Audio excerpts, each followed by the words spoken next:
Hi. So I'm trying to explain the virtual symposium and how to set it up in Canvas in 5 minutes because that's the limit that this free screen capture software allows me.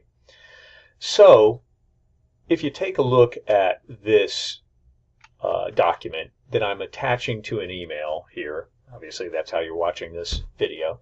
All I did was to take that you've seen all of the material that's in this document. I just tried to consolidate everything that's related to the virtual symposium into this one piece, and then I've also added it into the instructor guide, verbatim what you see here. So all that I've added is here's the assignment as you've seen it in the past that Paul put together, and the only thing I added, two things. One is this. How to submit your virtual symposium assignment. In a minute you're going to see this is the exact text that's in Canvas that you can put within the assignment itself, telling students how to do the peer review. So I've added this material as well. I've added the rubric that Tim Rogers had created that I then added to and tweaked and then sent out to you all. And again, this is wet cement. Use this as you see fit in a way that you think it fits the instruction as you've been engaged in that. And so, but for your convenience, here's the complete rubric within this Word doc. Now, if we go over to Canvas, and what you'll see then in the LAH instructor guide under assignments, you have the virtual symposium assignment itself. So in other words, don't recreate the wheel, don't reinvent the wheel, just simply import this assignment over to your Canvas, and what you see here then is already built for you. So if I hit the edit button, the first thing you'll see is that the text that I just showed you in that Word doc to share with students, how they do the peer review, is all entered here. We've agreed that they're going to do a peer review of 2 PowerPoints created by their peers. So that's all set up. So other parameters, in my case, I always give my assignments 100 points. I just find it easier to grade items that way.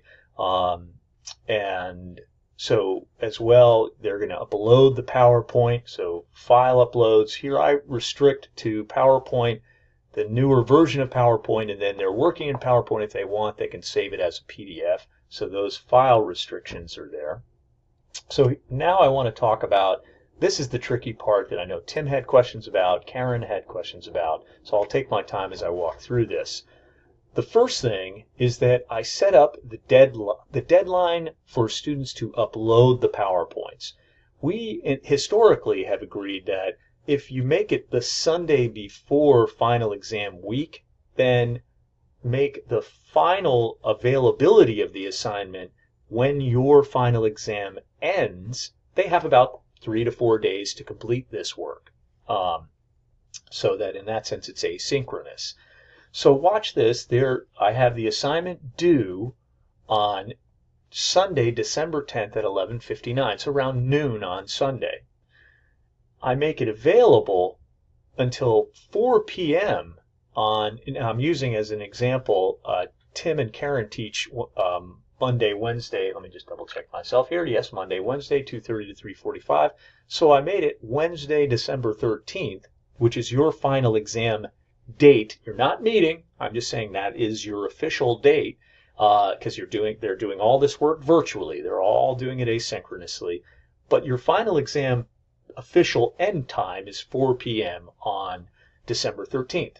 So cool. I realize I've only got a few more seconds here, friends. I better hurry. So I make that's the deadline there. Peer review, I make that triggered. The automatic assignment of peer review will happen, notice, at 12:15 on that Sunday. So I give about 15 minutes between the time that the assignment is due and the time that the peer review machine inside Canvas, if you will, automatically assigns students. So it's a first come, first served basis, isn't it? Right? A student who makes the deadline and uploads her PowerPoint, another student does it as well. Canvas marries them as peers and they can do peer reviews. It automatically assigns the peer review.